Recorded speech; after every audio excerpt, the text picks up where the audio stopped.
आज हम आपको दक्षिण भारत की यात्रा कराएंगे, जिसमें बहुत सारे ऐसे विचार जो आपके मन में आते हैं कि मेरे पास कितना बजट हो, कहाँ से ट्रेन पकड़ें, कहाँ जाएं, कैसे कैसे अपनी यात्रा को पूरा करें, क्या सुविधा रहे, किस समय में हमारी यात्रा सुगम हो सकती है। इन्हीं सब जानकारी को लेकर के मैं आपके पास उपस्थित हुआ हूँ। और हम दो दोस्त अपनी पत्नी के साथ में दक्षिण भारत की यात्रा पर 4 जनवरी को निकले थे। हमारी यात्रा श्री विंध्याचल धाम से प्रारंभ हो करके और हम लोगों ने काशी तमिल एक्सप्रेस को छिवकी प्रयागराज स्टेशन से पकड़ा था। हम आपको कन्याकुमारी, श्री पद्मनाभ मंदिर, रामेश्वरम, मदुरई मीनाक्षी मंदिर, श्रीरंगम मंदिर, तिरुपति बालाजी, श्री शैलम मल्लिकार्जुन और विजयवाड़ा की यात्रा कराएंगे। आपको लगेगा कि आप हमारे साथ में यात्रा कर रहे हैं और बहुत सारे आपके सवालों का जवाब भी मिलेगा। आप मेरे साथ पूरा वीडियो देखते रहिए, आपको बहुत अच्छा लगेगा और पूरी दक्षिण भारत की यात्रा आपकी कंप्लीट होगी। सबसे पहले आप यात्रा पे जब जाना चाह रहे हैं तो यात्रा का सही समय आपका फरवरी से लेकर के अक्टूबर और फरवरी 5 तक आप जा सकते हैं। इन स्थानों पे वहाँ पे आपको बहुत ही अच्छा वातावरण मिलेगा, इतना आपको सुकून मिलेगा। और जहाँ पे उत्तर भारत में भीषण गर्मी, भीषण जाड़ा पड़ता रहता है, वहाँ पे आपको सिर्फ एक टी शर्ट पहन करके या शर्ट पहन करके पूरा घूमने का आनंद आएगा। तो हम आपको ले चल रहे हैं दक्षिण भारत की यात्रा पर और हम लोगों ने काशी तमिल एक्सप्रेस को पकड़ा और यह ट्रेन 4 तारीख को सांग हम लोगों को मिली। ये लगभग 50 घंटा में हमें पहुंचा दिया कन्याकुमारी। 6 तारीख को शाम को 6:55 पे हम लोग पहुँचे। 2766 किलोमीटर लगभग दूरी तय किया गया। इसका स्लीपर क्लास का किराया 955 रुपया और थर्ड एसी का लगभग 2400 रुपया है। हम लोग शाम को पहुंच गए और शाम को ही विवेकानंद रॉक मेमोरियल में कमरा ऑनलाइन बुक किए थे, जो 2700 रुपये का था। और सुबह में ही उठ करके हम लोग सनराइज़ देखने के लिए विवेकानंद रॉक मेमोरियल के अंदर से ही रास्ता है। जो लोग यात्री वहाँ पे रुकते हैं उन्हीं के लिए यहाँ व्यवस्था है कि वो समुद्र के तट तक जा करके और वहाँ पे देखें सूरज का उगना। लेकिन हम लोग भोर में ही 5 बजे उठ करके गए थे और उस दिन बादल था और सूरज नहीं निकला, काफ़ी देर हो गई। तो हम लोग रात में ही एक टैक्सी वाले से बात किए थे, जिसने 3500 रुपया किराया बताया था हमें पद्मनाभ मंदिर ले जाने के लिए। तो हम लोग वहाँ से पद्मनाभ मंदिर के लिए रवाना हो गए। उगते सूरज का दर्शन हमें नहीं हुआ। अब हम रास्ते में हैं, प्राइवेट टैक्सी किए हुए हैं और हम लोग अच्छे अच्छे सीन को देखते हुए आगे की तरफ बढ़ रहे हैं। श्री पद्मनाभ स्वामी मंदिर केरल की राजधानी तिरुवनंतपुरम में स्थित भगवान विष्णु का एक प्रसिद्ध और प्राचीन हिंदू मंदिर है, जिसे दुनिया का सबसे धनी मंदिर माना जाता है। यहाँ भगवान विष्णु अनंत शेषनाग पर योग निद्रा मुद्रा में विराजमान है। यह मंदिर अपनी वास्तुकला, रहस्यमयी तहखानों और त्रावणकोर शाही परिवार के प्रबंधन के लिए जाना जाता है। यह मंदिर केरल और द्रविड़ शैली का मिश्रण है, जिसमें पत्थर और कांसे की नक्काशी प्रमुख है। यहाँ भगवान विष्णु की 18 फीट लंबी प्रतिमा है, जिसे 3 अलग अलग दरवाज़ों से देखा जा सकता है।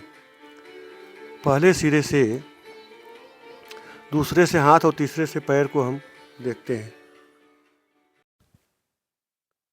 अब हम आपको अझिमाला शिव मंदिर का दर्शन करा रहे हैं, जो समुद्र के किनारे यह 58 फीट ऊंची गंगधरेश्वर प्रतिमा गंगा को जटाओं में धारण किए हुए अपनी अनूठी कलाकारी और विशालता के लिए प्रसिद्ध है।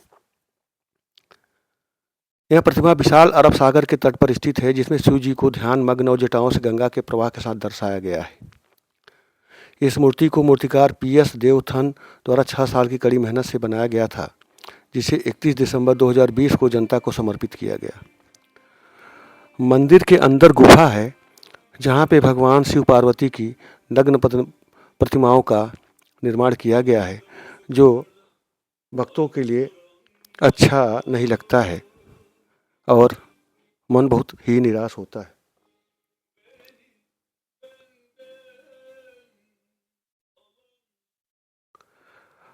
देखिए, यहाँ पे बहुत अच्छी कलाकारी की गई है। काफ़ी देर तक यहाँ पे रुकने का मन करता है। समुद्र के किनारे शीतल मंद हवा चलती रहती है, जो बरबस आपको यहाँ पे बैठने के लिए, रुकने के लिए विवश करती है। बहुत ही रमणीय स्थान है। बहुत अच्छी प्रतिमा भगवान शंकर की है और देख करके मन बहुत ही प्रसन्न होता है।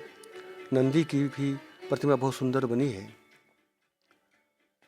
समुद्र के किनारे होने के कारण समुद्र की लहरों की आवाज़ कानों को बहुत ही शांति प्रदान करती है।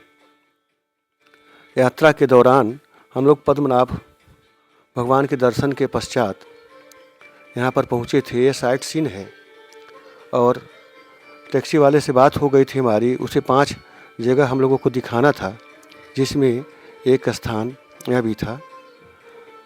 इसमें काफ़ी नीचे पैदल चल करके जाना पड़ता है और गुफा के अंदर सीढ़ियों के माध्यम से जाते हैं हम, और वहाँ पे बहुत सारी शंकर भगवान की, माँ पार्वती की प्रतिमाएं बनी हैं, जो खजुराहो की तरह देखने में लगती है, जो शिव भक्तों को बहुत ही दुखी करती है। और यहाँ पे 100 रुपये का टिकट है। आप टिकट लेकर के ही अंदर प्रवेश कर सकते हैं। एक व्यक्ति का 100 रुपये का चार्ज है। देखने में बहुत ही सुंदर व्यवस्था की गई है। अंदर CCTV कैमरा लगा हुआ है। आपको किसी भी प्रकार से फ़ोटो खींचने के लिए मनाही है।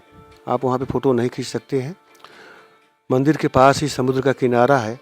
आप चाहें तो वहाँ जा कर के कुछ देर समुद्र के किनारे घूम सकते हैं, और नहीं तो आप वापस अपने अगले गंतव्य के लिए निकल सकते हैं। आगे जब हम चलेंगे तो वहाँ पे कोलम बीच है, जहाँ पे भी आप कुछ देर रुक करके फ़ोटोग्राफी, सेल्फी और वीडियो बना सकते हैं, जो कि आपको यादगार पल रहेगा। रास्ते में टैक्सी चालक एक रेस्टोरेंट पे ले गया, जहाँ पे बहुत सुंदर रेस्टोरेंट को बनाया गया था। खाना भी बहुत अच्छा था। लगभग एक आदमी पे 200 रुपये का चार्ज हुआ और बहुत ही सुंदर ढंग से भोजन को कराया। अब हम आपको कन्याकुमारी के पास स्थित प्रसिद्ध ब्रह्मा विष्णु और महेश त्रिमूर्ति का मंदिर सुचिंद्रम थानमलयन मंदिर का दर्शन करा रहे हैं। यह मंदिर कन्याकुमारी से लगभग 11 किलोमीटर की दूरी पर सुचिंद्र में स्थित है। यह में मुख्य शिवलिंग में मलयन यानी शिव, विष्णु, अयान, ब्रह्मा का वास माना जाता है। त्रिदेव मंदिर है यह। वास्तुकला मंदिर में 1035 स्तंभ हैं, जिसमें 4 प्रसिद्ध संगीत स्तंभ शामिल हैं जो एक ही ग्रेनाइट पत्थर से बने हैं और थपथपाने पर अलग अलग ध्वनियाँ उत्पन्न होती हैं। यहाँ पे आपको कपड़ा पहन करके जाना अलाउ नहीं है। मंदिर परिसर में 18 फुट की ऊंची विशाल भगवान हनुमान की प्रतिमा है और पौराणिक मानता है कि यहाँ इंद्रदेव को साप से मुक्ति मिली थी और अनुसुईया ने त्रिदेवों को परीक्षा में बालक बना दिया था। यहाँ केरल और तमिलनाडु दोनों की पूजा परंपराएं अपनाई जाती हैं। यह मंदिर कन्याकुमारी के प्रमुख दर्शनीय स्थलों में से एक है। यहाँ पे जनवरी माह में विशाल रथ यात्रा निकाली जाती है, जिसका इस समय हम आपको दर्शन करा रहे हैं। ये देखिए कितने बड़े बड़े पहिया लगे हुए हैं रथ में। लकड़ी का रथ बना हुआ है, काफ़ी बड़ा है। जो देखिए कैमरे की जद में नहीं आ पा रहा है, पूरा उसको घुमाने पे ऊपर का सीन दिखाई पड़ रहा है आपको। इसमें भगवान की यात्रा निकाली जाती है जो कि लोगों को आकर्षित करती है। बहुत भीड़ यहाँ पे एकत्रित होती है। बहुत अच्छा लगेगा जब आप इन स्थानों का दर्शन करेंगे। इस समय रात हो गई है और हम लोग अपने साइट सीन करके वापस विवेकानंद केंद्र में पहुंच गए हैं। रात का समय है। थोड़ा सा हम लोग भोजन करने के पश्चात केंद्र के अंदर घूमने लगे तो वहाँ पे एक सफ़ेद बिल्ली दिखाई पड़ी। आज हम लोगों के लिए दोबारा मौका था उगते सूरज को देखने के लिए, इसलिए हम लोग सुबह ही उठ करके और समुद्र के किनारे पहुँच गए, इस आशा में कि आज भगवान सूर्य हमें दर्शन दें। और बड़े सौभाग्यशाली थे हम लोग कि सूर्य भगवान का दर्शन हम लोगों को प्राप्त हुआ। आज बादल छट गए थे और सूरज समुद्र में से निकलते हुए दिखाई पड़ रहे थे, जो बहुत ही सुंदर दृश्य दिखाई पड़ रहा था। आप लोग वीडियो में समुद्र की लहरों को देखिए और भगवान सूर्य के उदय को देखिए। तब तक हम आपको कन्याकुमारी के बारे में विस्तार से बताते हैं। कन्याकुमारी भारत के दक्षिण छोर पर स्थित एक प्रमुख पर्यटन स्थल है। यहाँ पर 3 सागरों का मिलन होता है।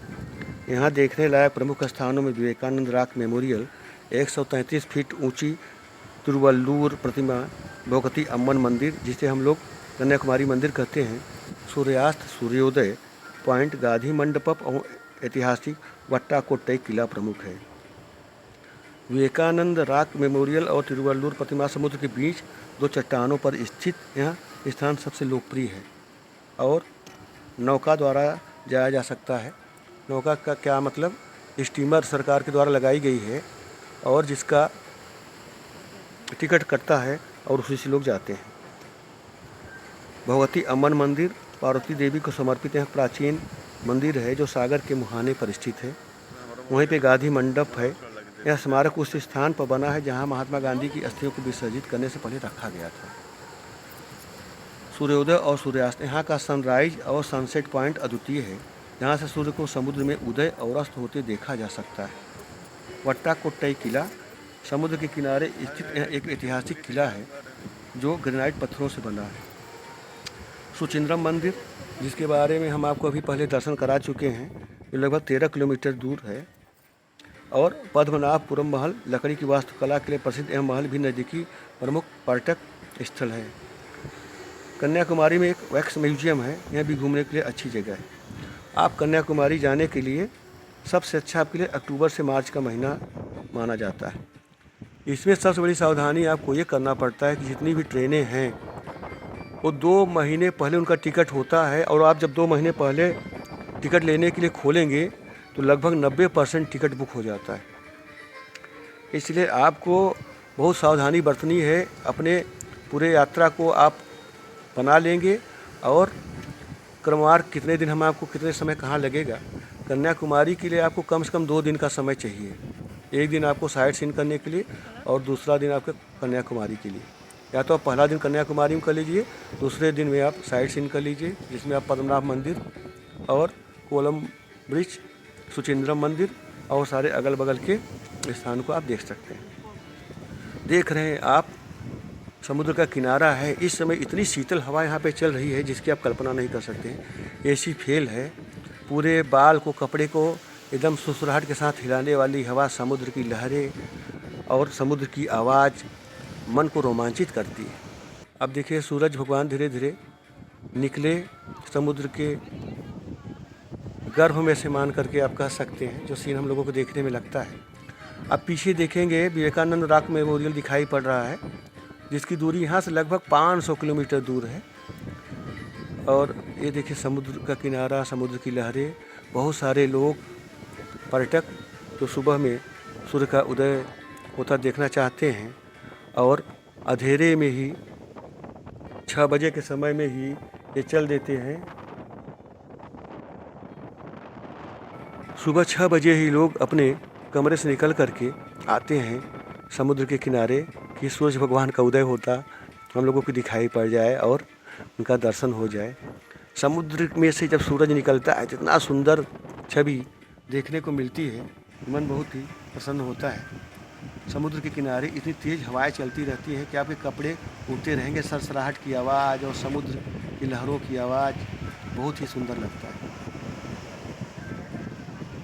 वहाँ से आने का मन ही नहीं करता लोगों का, लेकिन आप अपने टाइम और शेड्यूल के हिसाब से बंधे रहते हैं, कुछ देर में आपको वहाँ से निकलना पड़ता है। तब तक आप अपना सेल्फी और वीडियो बना लीजिए जो आपके लिए यादगार हो।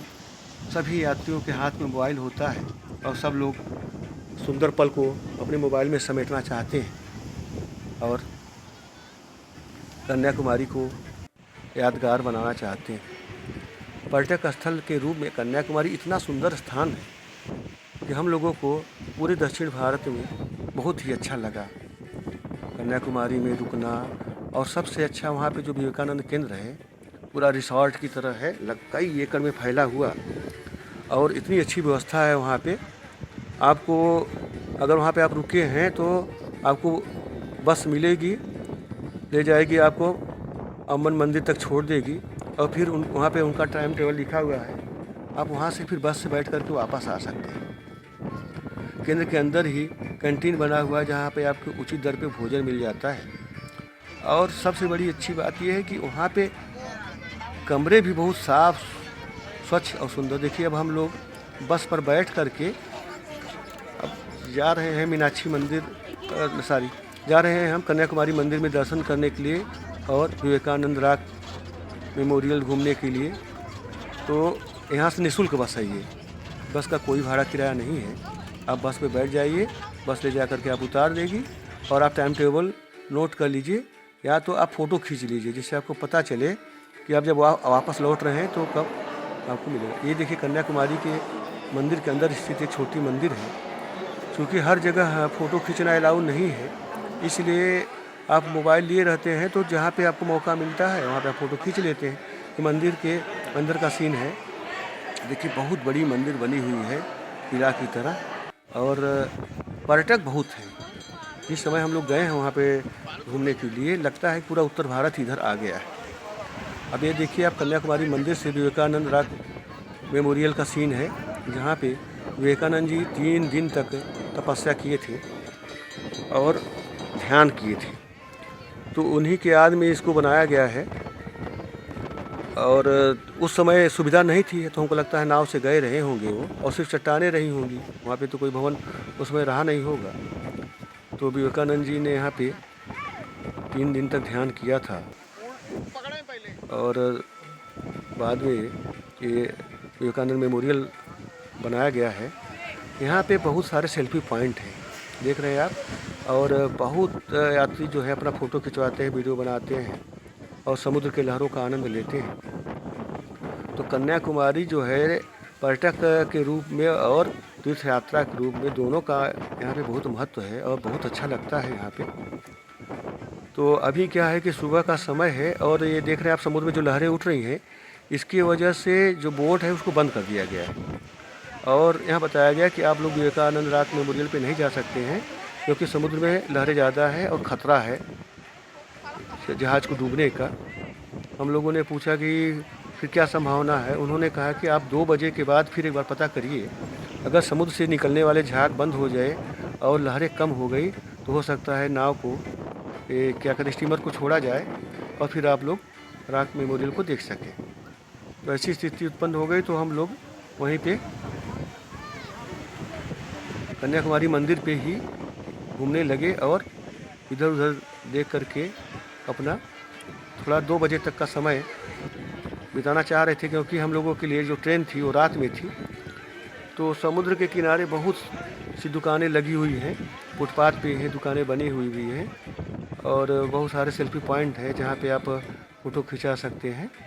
और सबसे बड़ी बात यह है कि जब रात होगी और सूरज डूबने का स्थान होगा, समय आएगा, तो इसी स्थान पे सूरज भी डूबेगा। तो बहुत सारे लोग जो सूरज को डूबना देखना चाहते हैं वो भी यहाँ पे रुके रहते हैं। पूरा एकदम मेला की तरह लगा रहता है, बहुत भीड़ रहेगी, इतनी भीड़ रहती है। अभी आपको आगे उस सीन को दिखाएंगे, जब आपको देखेंगे कि कितने सारे लोग सूर्यास्त को देखना चाह रहे हैं, जब सूर्य धीरे धीरे समुद्र के अंदर समा जाएगा। कुछ देर पहले हमने आपको दिखाया था कि समुद्र में से सूर्य निकल रहे हैं, और अभी हम आपको दिखाएंगे कि सूर्य समुद्र के अंदर कैसे अंदर जा रहे हैं। यहाँ पे आपको खाने पीने की व्यवस्था जो है, मारवाड़ी होटल है और बहुत सारे होटल हैं, आप बात करके भोजन कर सकते हैं। लेकिन ज़्यादातर उत्तर भारत के लोगों के लिए रोटी की समस्या होती है, जो यहाँ पे नहीं मिल पाती है। आपको थाली के हिसाब से भोजन मिलेगा और चावल अनलिमिटेड है, बहुत सारी सब्जियाँ आपको दे देंगे, जो आपको समझ में नहीं कि क्या खाएं ना खाएं। और फिर रोटी के लिए आप परेशान रहेंगे। एक आध जो 2 होटल हैं जहाँ पे रोटी मिलेगी, आपको अपनी तरफ का स्वाद इधर नहीं मिल पाएगा। तो खाने की थोड़ा सा समस्या है लोगों के लिए, और भाषा की समस्या है। यहाँ पे आप हिंदी बोलेंगे तो लोग समझेंगे नहीं, और कोई भी दुकानदार समझ लीजिए आपकी हिंदी में एक बोर्ड भी नहीं लगाया है, तो वो बताते भी नहीं हैं आपको। जो इधर के उत्तर भारतीय लोग हैं जो आपस में यात्रा में हैं, वही लोग बताते हैं। अब हम आपको भगवती का दर्शन करा रहे हैं, जो कन्याकुमारी में माता जी ये समुद्र का किनारा है, जहाँ पे कबूतर लोग दाना डालते हैं और कबूतर उसको खाते हैं। ये अभी हम कन्याकुमारी मंदिर के पास ही हैं, और वहाँ से हम आपको पूरा दिखा रहे हैं चारों तरफ का सीन। बहुत ही पर्यटक रहते हैं, और यहाँ पे क्या है कि आपको गर्मी तो लगेगी नहीं, इतना ठंडा हवा लगेगा, धूप भी नहीं लगेगा आपको, तो बहुत अच्छा लगेगा यहाँ का वातावरण। आपको जब आप आएंगे तो देखेंगे। अब हम लोग 2 बज के ऊपर बज गया, अब हम लोग टिकट ले करके और जा रहे हैं विवेकानंद रॉक मेमोरियल पे। अब जहाज चालू हो गई है, तो यहाँ पे 100 रुपये का भी टिकट, 300 रुपये का भी टिकट। तो आप 100 रुपये का टिकट लीजिए। 300 रुपये के टिकट वालों के लिए कोई विशेष व्यवस्था नहीं है, सभी लोग उसी गाड़ी में बैठेंगे। और जब आप 300 का टिकट लेकर के उसी में बैठते उसी जहाज़ में बैठते हैं, तो आप अपने को बहुत ठगा हुआ महसूस करते हैं। तो हम लोगों के साथ में बहुत सारे यात्री थे जिन्होंने 300 का टिकट लिया था, तो बोलने लगे कि मेरी जहाज़ कहाँ है। वो सोचे थे मुझे स्पेशल जहाज़ से ले जाया जाएगा, लेकिन जो 100 रुपये वालों के टिकट के लिए व्यवस्था थी वही 300 वालों के लिए थी। यहाँ पर आपको लाइफ जैकेट पहना दिया जाएगा, और जिससे कोई अगर समस्या होती है तो बचाव हो सके। फिर आप पानी वाले जहाज़ से विवेकानंद रॉक मेमोरियल की तरफ बढ़ेंगे और वीडियो बनाएंगे। बहुत सुंदर सीन रहेगा। आप समुद्र में हैं इस समय हम लोग, और समुद्र से पानी वाले जहाज़ के माध्यम से विवेकानंद रॉक मेमोरियल की तरफ बढ़ रहे हैं। और आप लोगों के लिए मैं वीडियो बना रहा हूँ, देखिए ये कितना सुंदर लग रहा है, और लहरों में जहाज़ ऊपर नीचे कर रहा है। और बहुत सारे यात्री हैं, हमको लगता है इसमें लगभग 100 के लगभग संख्या होगी जो एक साथ में इसमें बैठे हुए हैं। और सुबह के समय चूँकि चालू नहीं था, हवा तेज़ चल रही थी, इसलिए यात्रा को बंद कर दिया गया था। 2 बजे के बाद इसको शुरू किया गया है। तो बहुत से यात्री हैं जो अपने को लकी मान रहे हैं, क्योंकि बहुत सारे लोग तो बेचारे लौट गए कि अब आज को तो खुलेगा नहीं। तो ऐसा होने के कारण बहुत सारे लोग वापस चले गए, और जिन्होंने वेट किया उनको ये मौका मिल गया, क्योंकि हम लोग बार बार तो उतनी दूर जा नहीं सकते हैं, तो थोड़ा सा इंतज़ार करना रहता है और टाइम लेकर के चलना चाहिए, क्योंकि बहुत ही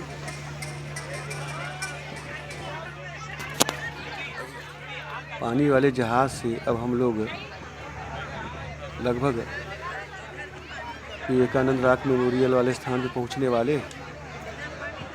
लेकिन जो पहली बार समुद्र में यात्रा कर रहा है उसके लिए तो बहुत ही स्पेशल चीज़ है, और सभी यात्री बड़ा प्रसन्न हैं।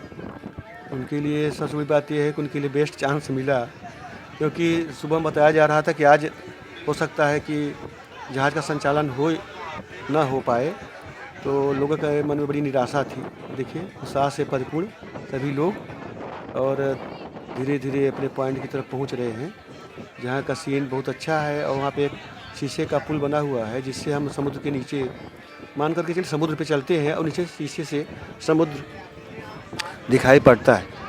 तो सबके मन में जिज्ञासा है कि हम लोग चल रहे हैं उस स्थान पे जहाँ पे स्वामी विवेकानंद जी ने योग ध्यान किया था और वह स्थान ऐतिहासिक बन गया। अब देखिए आपको दिखाई पड़ रहा है जिस स्थान पे हम लोग जा रहे हैं, ये अब नाव धीरे धीरे किनारे की तरफ पहुंच रही है। लगभग 500 मीटर की दूरी समुद्र के अंदर तय करना होता है, जिससे हम लोग पहुंचते हैं वहाँ पे। मैंने आपको पहले भी बता दिया था कि 100 रुपये और 300 रुपये का टिकट है, तो आप 100 रुपये का ही टिकट लीजिए, 300 का मत लीजिएगा, क्योंकि आपको विशेष व्यवस्था कुछ नहीं दी जाएगी और आपका पैसा फालतू में खर्चा हो जाएगा। देखिए बहुत सारे लोग हैं उत्साह से परिपूर्ण। अभी देखिए जहाज़ किनारे पे आ गई है, यात्री उस पे से उतर रहे हैं। अब हम लोग उस टापू पे हैं जिसे विवेकानंद रॉक मेमोरियल कहा जाता है। ये देखिए हम लोग वहाँ पहुँच गए। ये देखिए ये है आपका जहाज़ जिससे हम लोग आए हैं और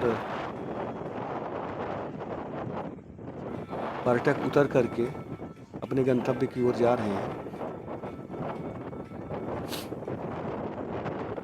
विवेकानंद रॉक मेमोरियल तमिलनाडु के कन्याकुमारी में समुद्र के बीच स्थित एक भव्य स्मारक है, जो 1970 में स्वामी विवेकानंद की स्मृति में बनाया गया।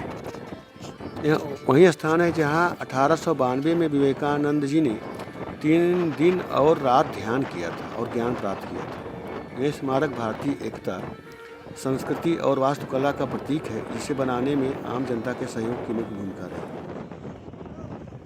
यह भारत के सबसे दक्षिणी छोर पर हिंद महासागर, अरब सागर और बंगाल की खाड़ी के संगम पर स्थित है। यह 500 मीटर दूर 2 चट्टानों में से एक पर बना है, जहां देवी कुमारी ने भी तपस्या की थी। जो हम लोग कन्याकुमारी में माता जी के दर्शन करने जाते हैं, वो भी इस पत्थर पे तपस्या की थी। स्वामी विवेकानंद ने दिसंबर 1992 में यहाँ ध्यान लगाया था, जिसके बाद वे नरेंद्र से स्वामी विवेकानंद बने थे। इसका निर्माण विवेकानंद केंद्र द्वारा किया गया, जिसमें एक नाथ रनाडे की प्रमुख भूमिका थी। इसका उद्घाटन 2 सितंबर 1970 को तत्कालीन राष्ट्रपति बीबी गिरी द्वारा किया गया। यह स्मारक 73,000 विशाल पत्थरों से बना है, जिसमें 2 मुख्य भाग है: विवेकानंद मंडप जहाँ मूर्ति है और श्रीपाद मंडपम जहाँ देवी के पद चिन्ह हैं।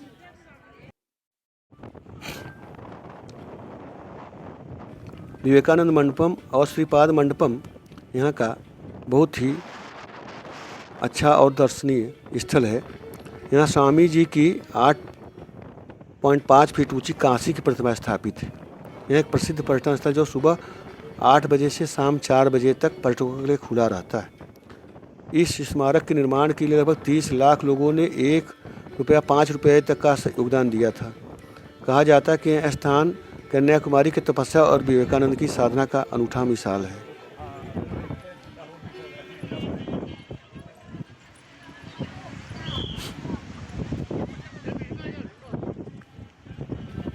यह समुद्र तट से 50 फुट ऊंचाई पर निर्मित यह भव्य और विशाल प्रस्तर कृति विश्व के पर्यटन मानचित्र पर एक महत्वपूर्ण आकर्षक केंद्र बनकर उभर आई है।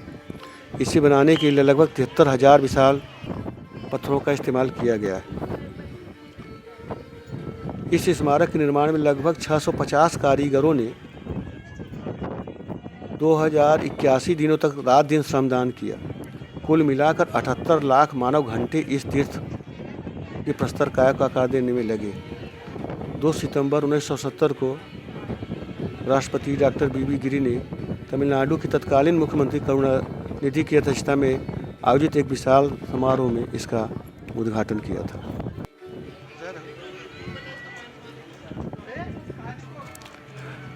तिरुवल्लुवर प्रतिमा यहाँ पे है। तिरुवल्लुवर तमिलनाडु के अमर कवि हैं और उन्होंने विश्व को तिरुवक्कलुवर का दाता है। तिरुवल्लुवर की स्मारक प्रतिमा कन्याकुमारी में स्थित है। यह प्रतिमा का आधार 38 फीट ऊंचा है और इसके ऊपर की प्रतिमा 95 फीट ऊंची है। अब हम शीशे के पुल पे चल रहे हैं जो विवेकानंद स्मारक से तिरुवल्लुवर प्रतिमा की तरफ ले जाता है। अब देखेंगे पुल बना हुआ है और उसमें शीशे लगे हुए हैं। ये शीशे फाइबर के हैं और जब शीशे के नीचे आप देखेंगे तो समुद्र दिखाई पड़ेगा। वो देखिए नीचे समुद्र दिख रहा है तो आपको समुद्र का दर्शन होगा। बहुत ही रोमांचक सीन होता है जब आप समुद्र पे चलते हैं, नीचे का सीन दिखाई पड़ता है। मन में डर भी लगता है लेकिन मजबूती के साथ बनाया गया है। प्रतिदिन लाखों यात्री इस पर इधर से उधर यात्रा करते हैं और अच्छा लगता है उनको। अलग सा स्थान है, अलग व्यवस्था है यहाँ पे, देखने में मन को बहुत अच्छा लगता है। एक तो समुद्र का किनारा, शीतल हवा और हवा का थपेड़ा, साथ में समुद्र की आवाज़, लहरों की आवाज़ रोमांचित करती हैं। आप इस समय चारों तरफ से समुद्र से घिरे हुए एक टापू पे हैं और चारों तरफ समुद्र है। बहुत ही सुंदर बनाया गया है इस स्थान को। ये देखिए तिरुवल्लुवर प्रतिमा जो अभी आपको दिखाई पड़ा था, ये देखिए हाथी बना हुआ है। इस भवन के अंदर जा कर के हम सीढ़ियों के माध्यम से ऊपर चलते हैं क्योंकि कई सीढ़ियाँ चढ़ने के बाद ही हम वहाँ पे पहुँचते हैं। ये देखिए शीशे के पुल के बाद ये देखिए लिखा हुआ है तिरुवल्लुवर स्टैचू। अब देखिए सीढ़ियों के माध्यम से हम लोग ऊपर जा रहे हैं। यहाँ पे प्रतिमा है 38 फीट की लगभग ऊंचाई आप सीढ़ियों से तय करते हैं। उसके बाद 95 फीट की प्रतिमा बनी हुई है।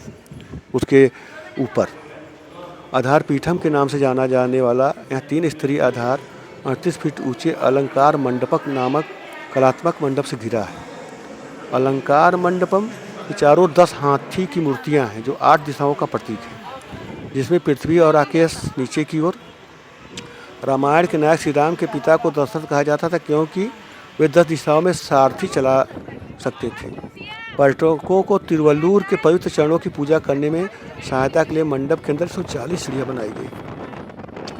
38 फीट ऊंचा चबूतरा तिरुवल्लुवर में आरंभ की पुस्तक के 38 अध्यायों का प्रतिनिधित्व करता है और चबूतरे पर स्थापित 95 फीट की प्रतिमा पोरुल 70 अध्याय और इनबम 25 अध्याय की कुल संख्या को दर्शाती है। इस प्रकार प्रतिमा प्रतीकात्मक और कलात्मक रूप से यह दर्शाती है कि पोरुल और इनबम का विषय आरंभ पर आधारित है। दर्शन का समय सुबह 8 बजे से सायं 4 बजे तक। देखिए कितनी विशाल प्रतिमा है। हम लोग बैठे हैं तो पैर के नाखून के पास ही पहुंच पा रहे हैं जो प्रतिमा बनी हुई है उस हिसाब से। यहाँ भी देखिए नीचे का सीन और ये समुद्र में चलता हुआ जहाज जिसे यात्री आ रहे हैं, पर्यटक यहाँ पे आ रहे हैं। चारों तरफ समुद्र है इस टापू के और शीशे का पुल है बना हुआ जिससे हम इधर से उधर जाते हैं। ये जो बिल्डिंग दिखाई पड़ रही है आपको, उसमें विवेकानंद भगवान की प्रतिमा है जो कांसे की बनी हुई है और लगभग 10 फीट ऊंची है। देखिए समुद्र का नज़ारा, पर्यटक सेल्फी लेते, वीडियो बनाते हुए। ये स्वामी विवेकानंद मंदिर का सीन और पीछे का हिस्सा। इस समय लगभग 5 बज रहा है। अब हम लोग वापस आ गए हैं सूर्य का अस्त देखने के लिए और हम लोग अब हैं कन्याकुमारी मंदिर के लगभग ठीक पीछे। अब हम विवेकानंद रॉक मेमोरियल से वापस लौट चुके हैं और अब सूर्य का अस्त होना हम आपको दिखा रहे हैं। पर्यटकों का बहुत बड़ा जमावड़ा है। देखिए पूरा इलाका भरा हुआ है लोगों से। पूरा उत्तर भारत इधर ही उमड़ पड़ा है। बातचीत से हम लोगों को पता चलता है कि ज़्यादातर यात्री हम लोगों की तरफ के हैं, मध्य प्रदेश के, बिहार के, उत्तर प्रदेश के, दिल्ली के। आवाज़ से हम लोगों को समझ में आता है। अब ये सूर्य धीरे धीरे समुद्र के आगोश में समाता हुआ बहुत ही सुंदर सीन एक ही स्थान पे पूरे विश्व में ऐसा कहीं स्थान नहीं है जहाँ पे एक ही स्थान पे सूर्य उगता भी हो और डूबता भी। ये बहुत अद्भुत स्थान है भारत के अंदर और पर्यटकों के लिए बहुत ही रोमांचित करने वाला और देखने के लिए आँखों के लिए मनोहारी दृश्य, पर्यटकों का भारी जमावड़ा। अब सब लोग सूर्य भगवान को अस्त होते हुए देखना चाहते हैं और अपने जीवन में एक यादगार पल संजोए हुए हैं कि भगवान सूर्यदेव कब समुद्र के अंदर समाहित होंगे और उनका सूर्यास्त होने के सीन को देखने का मन की इच्छा पूर्ति होगी। ये देखिए भगवान सूर्य हाथ के हथेली में आ जा रहे हैं। ये कैमरा और लोगों की भाव हैं। लालिमा पूरे बादल में छाई हुई है। सुनहरे कलर के भगवान सूर्यदेव धीरे धीरे समुद्र में समायोजित हो रहे हैं और अपने गंतव्य की ओर अस्तांचल की तरफ जा रहे हैं। धीरे धीरे करके कन्याकुमारी की यात्रा अपने अंतिम सोपान पे है।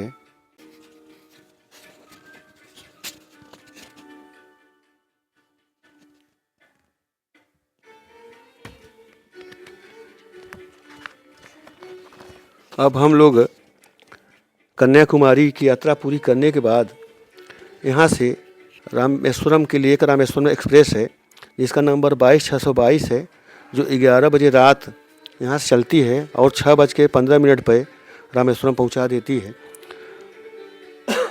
407 किलोमीटर की यात्रा पूरी करने के लिए स्लीपर क्लास का 295 रुपये का किराया है जबकि थर्ड एसी का 745 का है।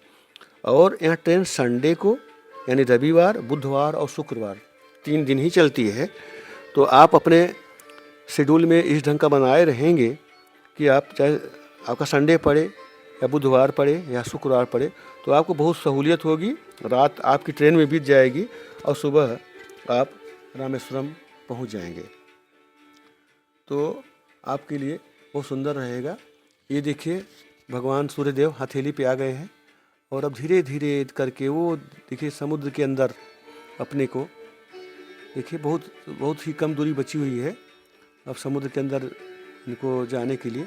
जाते नहीं समुद्र के अंदर लेकिन हम लोगों को देखने से लगता है कि समुद्र के अंदर समाहित हो रहे हैं। जो सीन है बहुत सुंदर लगता है। देखिए पर्यटकों की भारी भीड़, सब लोग अंतिम क्षण देख रहे हैं।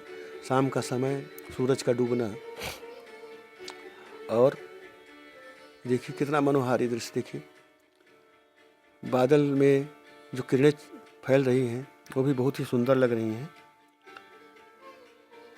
तो हम लोग शाम के समय भोजन करके और 11 बजे रात कन्याकुमारी से रामेश्वरम के लिए ट्रेन पकड़ेंगे। ट्रेन अति प्राचीन काल की है ये। इसमें जो आप एसी का भी टिकट कटाएंगे तो आपको लगेगा बहुत पुराने समय के बोगी है। उसमें आप बैठेंगे तो बहुत पुराना सब सिस्टम है उसमें। बाथरूम भी पुराने ढंग का बनाया गया है। तो लेकिन आपकी यात्रा बड़ी सुगम हो जाएगी क्योंकि 407 किलोमीटर अगर आप बस या कार से करेंगे तो आपको थकान लगेगा, जबकि ट्रेन से आप बहुत आसानी से और रात में पूरा सोते हुए आप निकल जाएंगे और 407 किलोमीटर की यात्रा आप पूरी कर लेंगे। तो समुद्र तट पे बहुत भारी भीड़। विश्व का प्रसिद्ध पर्यटक स्थल सूर्य उदय और सूर्यास्त के लिए है यह। यहाँ पे भारी संख्या में विदेशी पर्यटक भी आते हैं और अपने देश के तो जब इधर जाड़ा पड़ता रहता है उत्तर भारत की तरफ तो लोग दक्षिण भारत का रुख करते हैं और उन्हें जहाँ जाड़े से निजात मिलता है वहीं पे उन्हें धार्मिक यात्रा व पर्यटक के रूप में घूम करके अपने समय को व्यतीत करते हैं। ईश्वर के द्वारा प्रदत्त सुविधाओं में जिसको वो बुलाते हैं वहीं जा पाता है। प्रोग्राम हम लोग बहुत बनाते हैं जाने के लिए, लेकिन संभव ऐसा नहीं हो पाता है। तो जिन्हें भगवती की प्रेरणा होगी और भगवान रामनाथ यानी रामेश्वरम भगवान जिसको बुलाएंगे वहीं पहुंच पाता है वहाँ पे। तो कन्याकुमारी का हम लोगों का 2 दिन का ये यात्रा था। अभी हम आपको ले चलेंगे पुनः विवेकानंद केंद्र पे, जहाँ पे हम लोग रुके हुए हैं। और वहाँ पे भी एक बहुत ही सुंदर मंदिर है जिसके अंदर पूरा रामायण की पेंटिंग की गई है और रामायण के बारे में लिखा गया है। बहुत ही सुंदर वातावरण और बहुत ही सुंदर प्रतिमा, बहुत ही सुंदर पार्क, उसमें बनी हुई मूर्तियाँ। इतना सुंदर स्थान है कि अगर आप कन्याकुमारी गए और विवेकानंद केंद्र नहीं घूमे तो आप मान करके चलिए कि आपकी यात्रा अधूरी रह जाएगी। तो कोशिश आप ये करिए कि अगर आप जा रहे हैं कन्याकुमारी तो ऑनलाइन बुकिंग करा लीजिए विवेकानंद केंद्र में। और वहाँ पे 600 रुपया है डबल बेड का किराया 1 दिन का। और ऑनलाइन बुक करेंगे तो कुछ आपको टैक्स भी देना पड़ेगा, लेकिन वहाँ के मार्केट के हिसाब से बहुत ही सस्ता है। यहाँ पे सामान बहुत महंगा है। चाय आपको कम से कम 15 रुपये में मिलेगी। और यहाँ के चाय बनाने का तरीका क्या है कि दूध को अलग खौलाए रहेंगे, चाय की पत्ती को अलग खौलाए रहेंगे। जब आप मांगेंगे तो दोनों को मिला करके और शक्कर डाल करके आपको दे देंगे। तो टेस्ट आपको वहीं मिलेगा। ज़्यादातर पाउडर के दूध का चाय आपको मिलेगा। अपने इन लोगों के तरह शुद्ध गाय भैंस के दूध का चाय नहीं मिल पाएगा आपको। और खाने में अगर आप रोटी चाहते हैं तो आटे की रोटी नहीं मिल पाती है। मैदा का रोटी वो बनाए रहते हैं जो ढेर सारा बना कर रखे रहते हैं। जब आप मांगेंगे तो उसी में मक्खन लगा करके गर्म करके तत्काल आपको दे देंगे। क्योंकि आप कम से कम 13-14 दिन की यात्रा पे हैं, इसलिए खान पान पे आप अगर विशेष ध्यान नहीं देंगे तो बीच में बीमार हो जाएंगे तो पूरी यात्रा आपकी गड़बड़ हो जाएगी। इसलिए अब देखिए सूर्य भगवान समुद्र के अंदर चले गए हैं। अब पर्यटक भी अंतिम क्षणों को अपने आँखों में संजोए हुए, अपने मोबाइल में सेल्फी और वीडियो बनाए हुए ये वापस हो रहे हैं धीरे धीरे अपने होटल या अपने स्थान पे जहाँ इनका प्रोग्राम है उस जगह ही अब वापस होंगे। धीरे धीरे करके कैंपस खाली होने लगा है। लेकिन बहुत अद्भुत क्षण था शाम का समय और सूर्य का डूबना। देखिए भारी भीड़ है। ये चारों तरफ बहुत बड़ा मैदान है जिसमें पर्यटक पूरा ठसाठस भरे हुए हैं और ये डूबता सूरज देखना चाहते हैं। इसको सनराइज और सनसेट का भी नाम दिया जाता है। सुबह में सूरज उगता सनराइज और शाम को सनसेट, जब सूरज समुद्र के अंदर समाहित होते हैं। पर्यटकों के मन में लालसा होती है इनको देखें।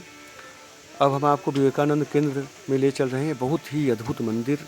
ये देखिए शंकर जी का बड़ी सुंदर प्रतिमा, स्टेचू, लान के अंदर फव्वारे। यह विवेकानंद केंद्र कैंपस में ही है जहाँ पे आप आवास में रहेंगे।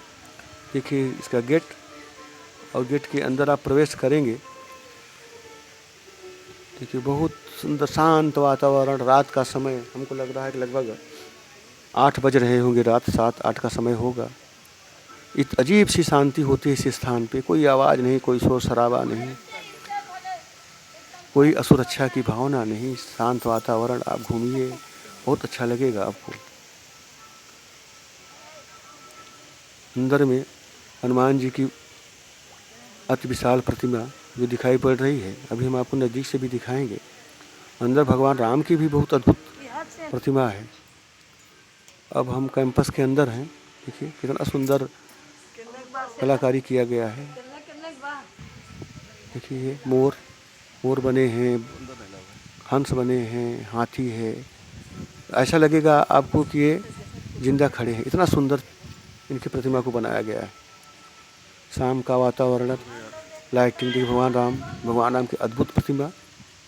यहाँ पे बैठ करके लोग फ़ोटो खिंचाते हैं। देखिए धनुष पतंजलि। अब हम 20 रुपये का टिकट कटता है और लेकर को अंदर गए हैं मंडपम के अंदर। देखिए भगवान यहाँ पे पूरी कलाकृति है और पेंटिंग बनाई गई है जिसमें पूरे रामायण को दर्शित कराया गया है।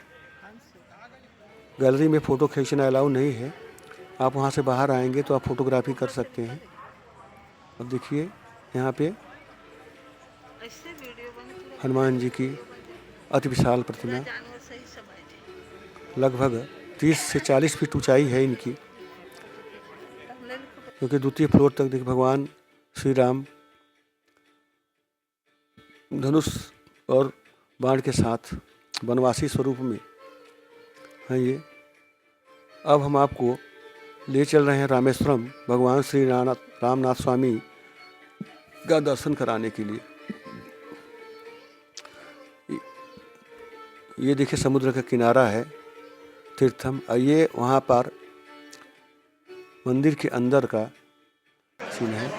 आप मंदिर के गर्भगृह में फ़ोटो नहीं खींच सकते हैं, लेकिन रास्ते में आप लाइन का और ये जो भवन है उसके फ़ोटो खींच सकते हैं। अब हम लोग लाइन में हैं स्नान करने के लिए। समुद्र में स्नान करने के बाद आपको 24 कुओं का स्नान करना पड़ता है। तो अब हम लोग वहाँ पे स्नान के लिए, देखिए समुद्र में स्नान हुआ और उसके बाद हम लोग निकलेंगे 24 कूप पे दर्शन करने के लिए।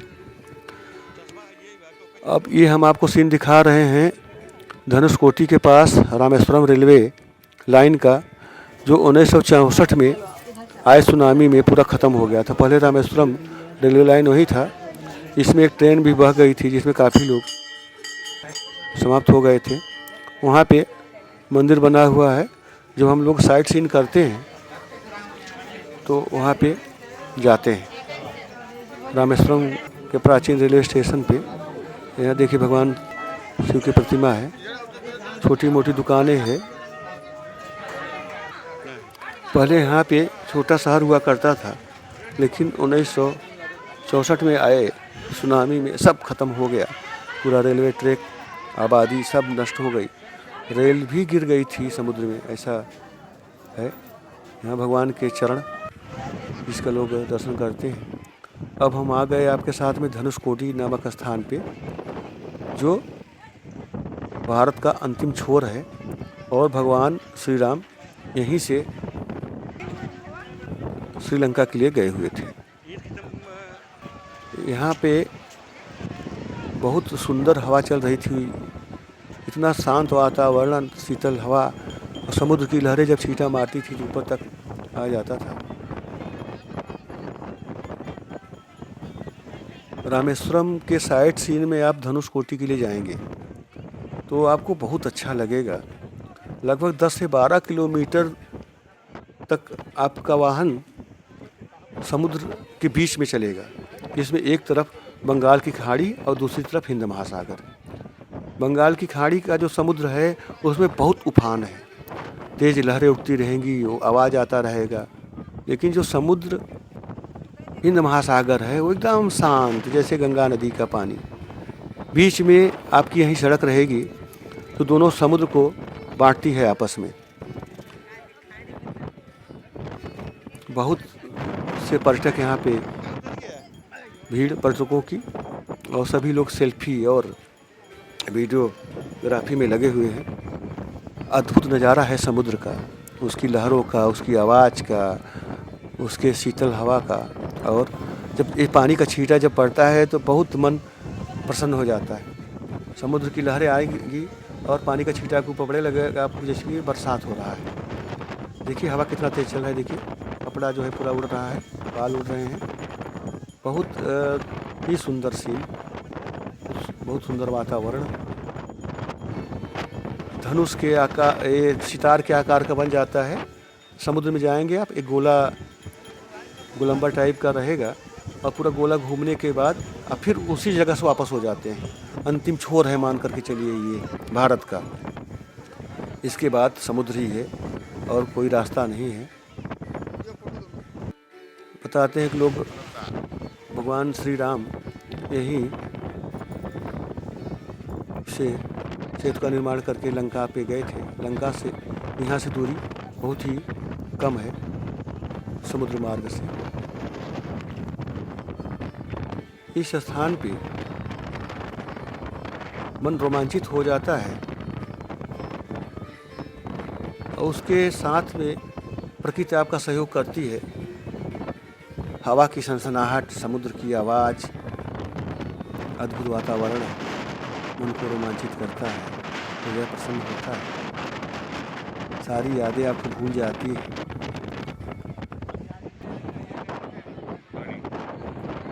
पर्यटक सेल्फी लेना, फोटो खींचना, यादगार पल को कैमरे में बंद करना, यही क्रम चलता रहता है। दक्षिण भारत की यात्रा में धनुषकोटी की यात्रा बहुत ही अद्भुत है। ज़्यादातर स्थानों पे आपको समुद्र का दर्शन होता है। ये बहुत ही मन को रोमांचित करता है। देखिए बहुत सारे पर्यटक, पूरी भीड़, भारत का अंतिम छोर, अंतिम सड़क, मन को रोमांचित करने वाला मौसम, समुद्र की लहरें,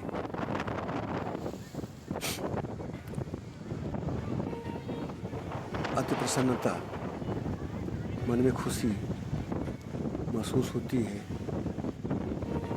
एक रिश्ता सा बन जाता है समुद्र की लहरों के साथ में।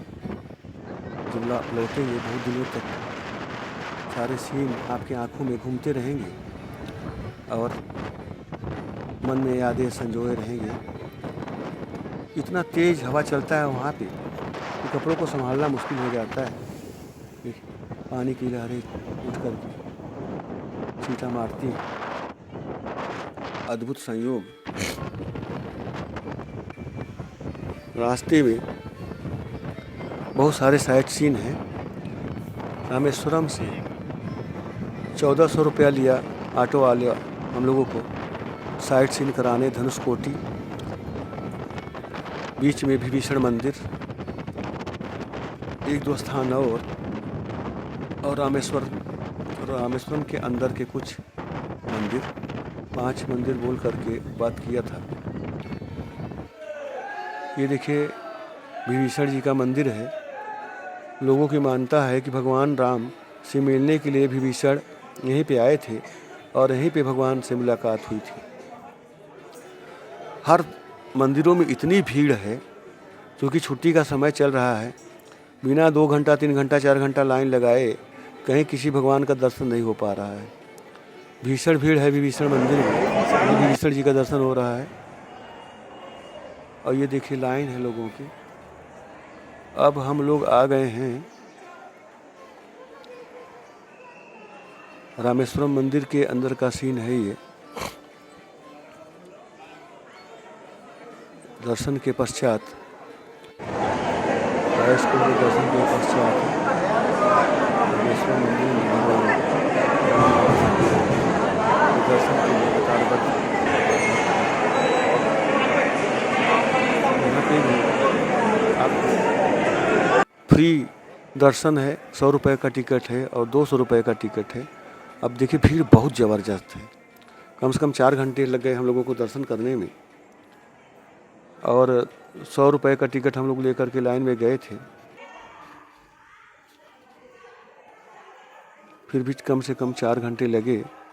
22 कूप में स्नान करने में बहुत आनंद आया। वहाँ पे बाल्टी में छोटी सी बाल्टी रहती थी, निकाल करके उसमें से सबके ऊपर फेंचते थे। अब हम लोगों की रामेश्वरम की यात्रा पूरी हो गई। अब हम लोग रामेश्वरम से मदुरई के लिए चलेंगे। पम्बन ब्रिज है जो बीच में पड़ता है। जब पानी वाली जहाज़ आती है तो ब्रिज को खोल दिया जाता है और पानी वाली जहाज़ चली जाती है तो फिर उसको बना दिया जाता है। हम लोगों के साथ एक कहानी यह बनी कि हम लोग सुबह पैसेंजर से जाना चाह रहे थे। 10 किलोमीटर दूर जाने के बाद समुद्र में तेज लहरों के कारण हमारे ट्रेन को वापस फिर भेजा गया रामेश्वरम। फिर हम लोग वहाँ से बस के द्वारा मदुरई के लिए प्रस्थान किए। कि माता जी के मंदिर का गुंबज है। भगवती के दर्शन के लिए भी कूपन लगता है। साधारण दर्शन आप कर सकते हैं और फिर कूपन कटा करके भी जा सकते हैं। हम लोग 100 रुपये का कूपन कटा करके माता जी के दर्शन के लिए गए। फोटोग्राफी हर जगह नहीं हो सकती है, इसलिए कुछ सीमित स्थान है। यहाँ पे देखिए महिलाएं सिक्का को चिपका रही हैं। तो हम लोगों को तो पता नहीं है, सब दक्षिण भारत की हैं, क्या उनकी परंपरा है और क्या इसको लगा रही हैं। भाषा का भी थोड़ी समस्या है। भगवती के दर्शन करने के पश्चात हम लोग वापस आ रहे हैं। मदुरई रामेश्वरम से आप जब मदुरई जाएंगे बस से, तो वहाँ से मंदिर लगभग 7 किलोमीटर दूर है, तो आपको ऑटो करना पड़ेगा।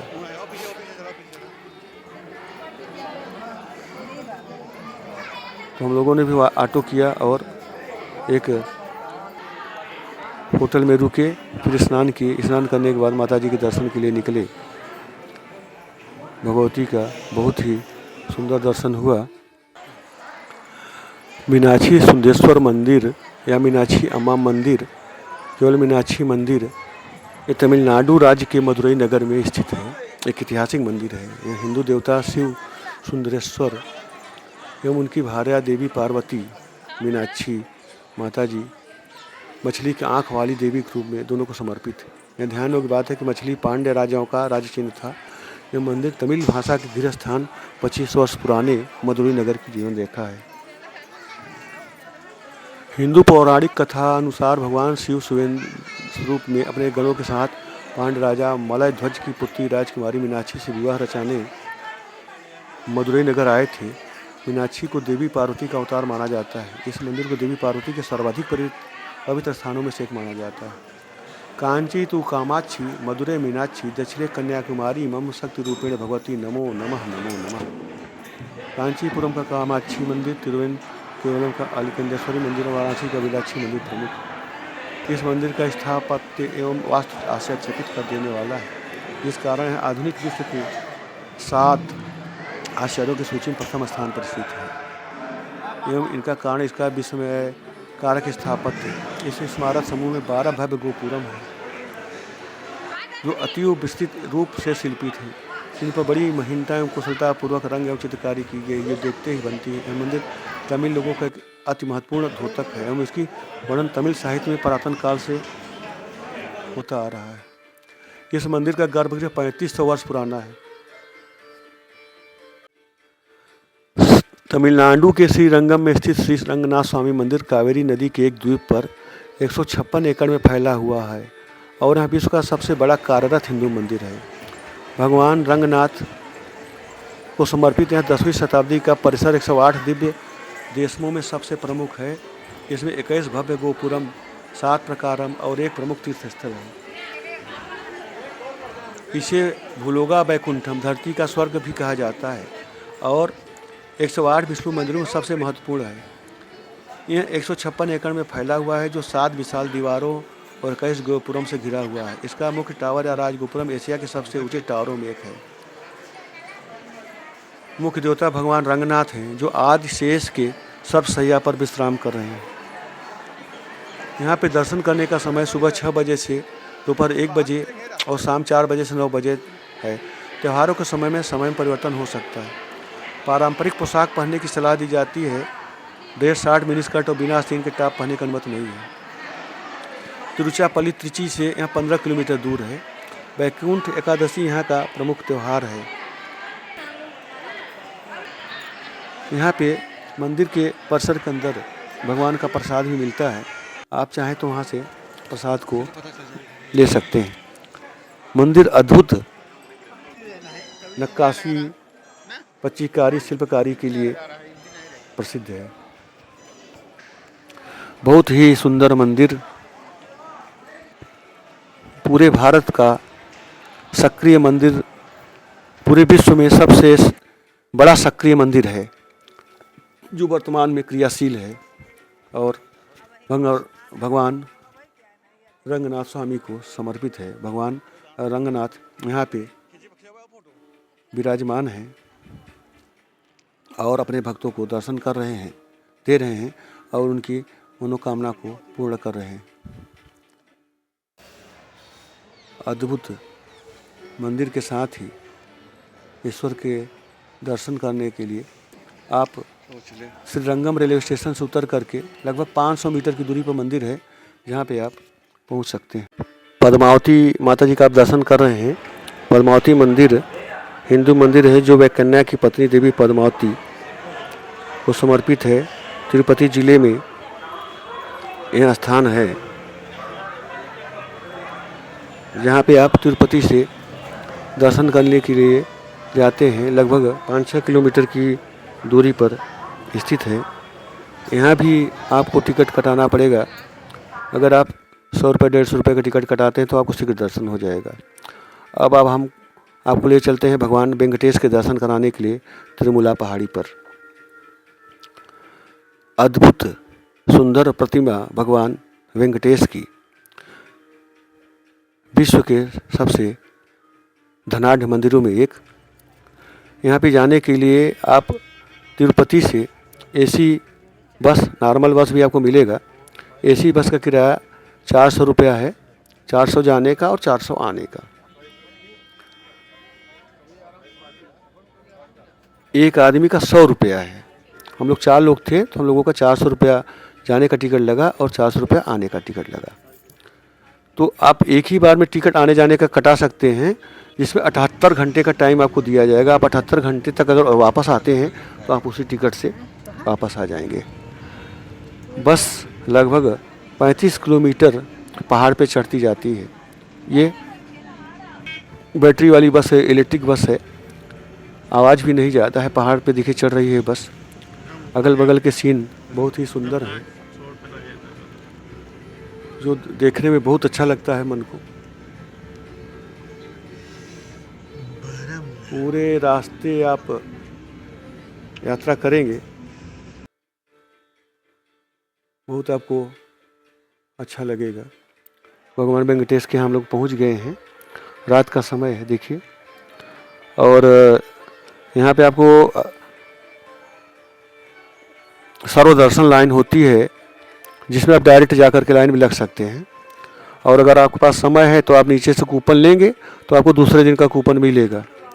अगर आपके पास टाइम नहीं है तो आप सीधे तिरुपति में स्नान ध्यान करके बस में बैठिए और तिरुमला पहुंच करके सीधे सर्वदर्शन लाइन में लग जाइए।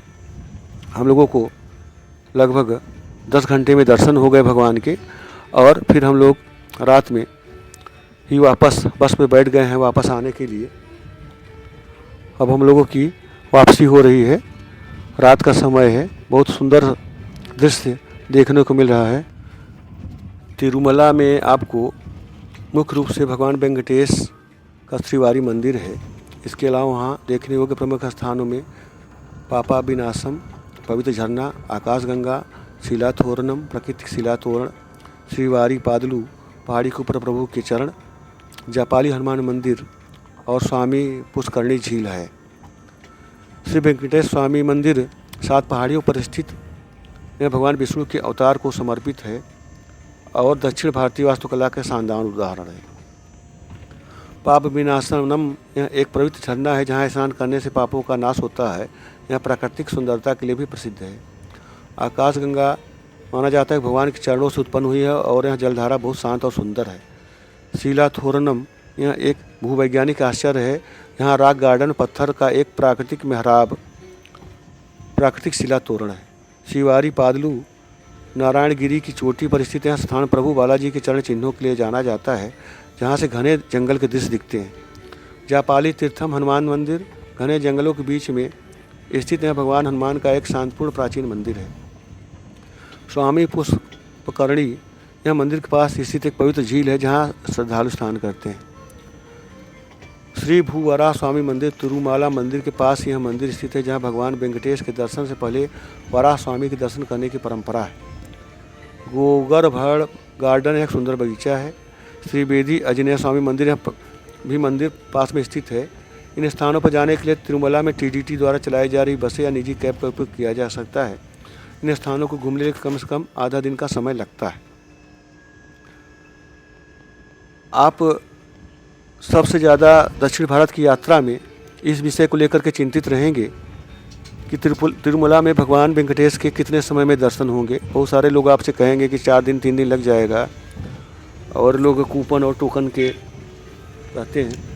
कोई भी वार है छुट्टी का दिन, उस दिन आप वहाँ पे दर्शन का प्रोग्राम न बनाएं, क्योंकि उस दिन वहाँ पे स्थानीय लोगों की भारी भीड़ होती है। और अगर आपका प्रोग्राम पहले से फिक्स है तो आप 300 रुपये का ऑनलाइन टोकन कटवा लीजिए। उसी समय आप वहाँ पहुँचिए तो आपको शीघ्र दर्शन मिल जाएगा। लेकिन अगर आप ऐसा नहीं कर पाते हैं और आपके पास टाइम है तो आप एक दिन पहले तिरुपति से टोकन ले लीजिए। दूसरे दिन आपको स्लॉट बुक हो जाएगा कि आप इतने समय से इतने समय में दर्शन करेंगे, तो आप उस समय जा कर के वहाँ पे आप दर्शन कर सकते हैं। और अगर आपके पास टाइम नहीं है तो आप बिना समय को गवाए सीधे स्नान करिए। स्नान करने के बाद बस पकड़िए और सीधा आप जाइए तिरुमला में सर्व दर्शन में लग जाइए। अगर सुबह में आप लगते हैं दर्शन में तो आपको 7-8 घंटे में 4 घंटे में दर्शन हो जाएगा। लेकिन जब आप शाम के समय लगते हैं तो रात में थोड़ा टाइम ज़्यादा लग जाता है, तो हमको लगता है कि 10 घंटे लग जाएंगे। हम लोग 5 बजे सर्व दर्शन में लगे थे और सुबह 3:30 बजे हम लोगों को दर्शन मिला था। अब हम आपको ले चल रहे हैं गोविंद स्वामी मंदिर, जो तिरुपति में है और बहुत ही सुंदर मंदिर है। यहाँ पे हम आपको दर्शन करा रहे हैं। यहाँ पे भी फ़ोटो अंदर खींचना मना है, तो बाहर के ही सीन आपको दिखाई पड़ेंगे।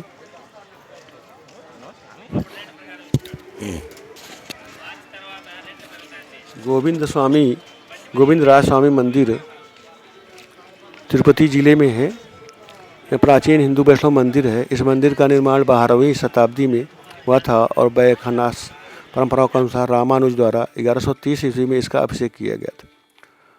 पंचरात जियर ने दिव्य प्रबंधम पाठ की देखरेख की थी। यह मंदिर तिरुपति की सबसे प्राचीन संरचनाओं में है। अब आप दर्शन कर रहे हैं भगवान श्रीशैलम मल्लिकार्जुन का।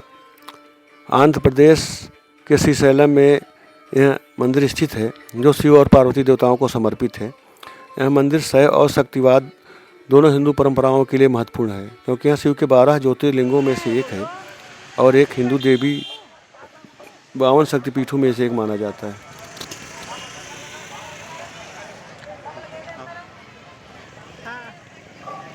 शिव की पूजा मल्लिकार्जुन के रूप में की जाती है और उन्हें लिंगम द्वारा दर्शाया जाता है।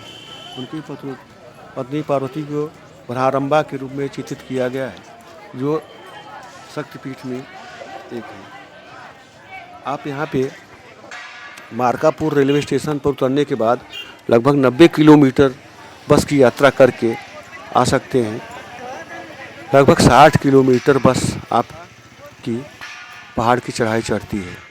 घनघोर जंगल से होकर के आना पड़ता है। सुबह 6 बजे से शाम को 6 बजे तक ही यात्रा की अनुमति दी जाती है। इसके बाद आप यात्रा नहीं कर सकते। कई पहाड़ियों के बीच में घिरा हुआ यह स्थान पर्यटकों के लिए और तीर्थयात्रियों के लिए बहुत ही आकर्षित करता है। और 12 ज्योतिर्लिंग में भगवान का एक स्थान होने के कारण यहाँ पे भारी संख्या में भीड़ होती है। दर्शन करने के बाद आप साइट सीन करने जब जाएंगे तो आपको भी बहुत अद्भुत स्थान दिखाई पड़ेगा। यहाँ भगवान शंकराचार्य की प्रतिमा है और सुंदर झरना है, जो देखने में आपको बहुत अच्छा लगेगा। झरने का पानी बहुत मीठा है। अगर आप उसको पिएंगे तो जो पानी का बोतल आपको मिलता है उससे बहुत ही ज़्यादा स्वादिष्ट आपको मिलेगा। तो आप तिरुपति से श्रीशैलम आने के लिए आप मार्कापुर के लिए ट्रेन लेंगे। ट्रेन नंबर 17262, दूरी लगभग 506 किलोमीटर है और स्लीपर का 270 रुपये टिकट है। जबकि थर्ड एसी का 710 रुपया है। ये 9 घंटा की दूरी में आपको 411 किलोमीटर पहुंचा देगी। फिर आप मार्कापुर उतर करके बस लेकर के वहां से आगे की यात्रा आप कर सकते हैं। ये साइट सीन है और देखिए भगवान की प्रतिमा है और झरना गिर रहा है। लगभग 200 सीढ़ी सड़क से नीचे उतर करके आप इस स्थान पर पहुँचेंगे, जो कि बहुत ही सुंदर है। दृश्य आपके मन को रोमांचित करेंगे। बहुत सारे पर्यटक यहाँ पे आते हैं। यहीं पे माँ ललिता परमेश्वरी का भी मंदिर है, जो कि बहुत ही सुंदर है। उसके बाद आपको साइट सीन वाला ले जाएगा। एक सेल्फी पॉइंट है, जहाँ से आपको मल्लिकार्जुन भगवान का मंदिर और पूरा वो नगर दिखाई पड़ेगा ऊंचाई पर से। यहाँ पे भी शंकर भगवान की प्रतिमा है और छोटे शंकर को दीवार में बना करके बहुत सुंदर आकृति प्रदान की गई है। तो आपको 20 रुपये का टिकट कटा करके ऊपर जाना पड़ेगा, जहाँ से आप पहाड़ के दृश्य और श्रीशैलम मंदिर का पताका और मंदिर के गुंबज को देख सकते हैं।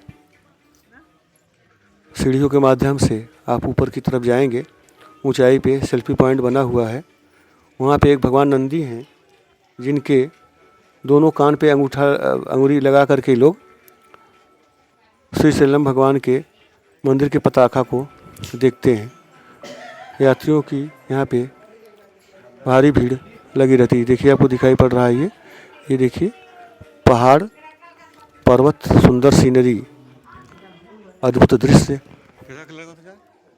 काफ़ी ऊंचाई से सेल्फी पॉइंट बनाया गया है और वहाँ के वन विभाग के द्वारा निर्मित कराया गया है। भारी संख्या में पर्यटकों का यहाँ पे आवागमन होता है। भगवान वेंकटेश का एक बार आप पुनः दर्शन कर रहे हैं। अद्भुत प्रतिमा। यहाँ पे लोग अपने बाल का दान करते हैं। हम लोगों ने भी बाल को दान कर दिया और भगवान से कल्याण के लिए कामना किया। बहुत ही सुंदर स्थान। जीवन में अगर मौका मिले तो एक बार आप अवश्य पधारें अपने परिवार के साथ, इष्ट मित्रों के साथ में। यात्रा के दौरान भारी बोझा लेकर के न चले। आवश्यकता अनुसार ही कपड़े और सामान रखें, क्योंकि जिससे आपको यात्रा में उलझन न महसूस हो। बड़ी अटैची लेने की ज़रूरत नहीं है। छोटे छोटे बैग में ही 1-2 बैग में लेकर के आप सामान को चलें। ये देखिए सेल्फी पॉइंट से सीन दिखाई पड़ रहा है चारों तरफ का। इधर देखिए मल्लिकार्जुन का स्थान दिखाई पड़ रहा है पहाड़ों के बीच में। ये देखिए नंदी भगवान के बीच से मंदिर के पताका को देखने का प्रयास पर्यटक कर रहे हैं। यहाँ पे देखिए दूरबीन भी लगाया गया है, जो 10 रुपये लेता है और आपको दूरबीन से उस स्थान का दर्शन कराएगा। तो आपकी इच्छा पे है कि आप दूरबीन से दर्शन करना चाहते हैं कि नहीं करना चाहते हैं। ये कंपलसरी नहीं है, आपके इच्छा अनुसार है। यह भगवान शंकर की लाइटिंग के लिए बनाई गई है, जो दूर रात के समय में देखने में बहुत सुंदर लगता है। शिवलिंग है भगवान शिव का। पूरा इलाका ही शिवमय है। शाम और सदाशिव सभी लोग भगवान शिव की भक्ति में ओतप्रोत, उनके दर्शन से अपने कष्टों को दूर करते हुए उनके साइड सीन को भगवती विंध्यवासिनी देवी का आप दर्शन कर रहे हैं। इस समय भगवती कृपा सब पे बनी रहे और माता जी के ये देखिए भगवान शंकर के छोटे छोटे स्वरूप को दीवार में चुन करके और त्रिपुण लगा करके उनकी प्रतिमा को उकेरा गया है। अभी आप साइट सीन वाले ही पॉइंट पे हैं, जहाँ से आपको देखना है अद्भुत सीन दक्षिण भारत की रोमांचक यात्रा। श्रीशैलम की साइट सीन है ये। श्रीशैलम से आप ऑटो कार करके वहाँ के स्थानीय स्थानों को देख सकते हैं। ये देखिए वहाँ के स्थानीय दृश्य, यहाँ पे मसाला की खेती की जाती है। यहाँ पे आपको मसाला के भी पेड़ दिखाई पड़ेंगे। हम लोगों के यहाँ मसाला, अब सब्जी का मसाला होता है गरम मसाला की खेती वहाँ पे बहुतायत मात्रा में की जाती है। देखिए सब गरम मसाला के खेत हैं और गेहूँ धान के फसल वहाँ पे नहीं दिखाई पड़ेंगे। वहाँ पे आपको गरम मसाला के भी फसल दिखाई पड़ेंगे और दुकानों पे बहुत ही अच्छा गरम मसाला बिकता भी आपको मिलेगा। चाहे कन्याकुमारी हो, रामेश्वरम हो, हर जगह आपको गरम मसाला मिलेगा। बहुत ही सुंदर यात्रा रही हम लोगों की। श्रीशैलम में भगवान के दर्शन करने में लगभग 3 घंटे लगे और हम लोगों ने 2 बार भगवान का दर्शन को प्राप्त किया, जीवन को अपने धन्य किया। वहीं पे रामरा देवी का भी मंदिर था। अब हम आपको ले चलते हैं कनक दुर्गा मंदिर, जो दुर्गा शक्तिपीठों में एक है और यह विजयवाड़ा में स्थित है। विजयवाड़ा भी आपके आंध्र प्रदेश में ही है। बहुत ही सुंदर मंदिर, सोने के गुंबज मंदिर में। हम लोग मार्कापुर से विजयवाड़ा ट्रेन से निकले। हमारी ट्रेन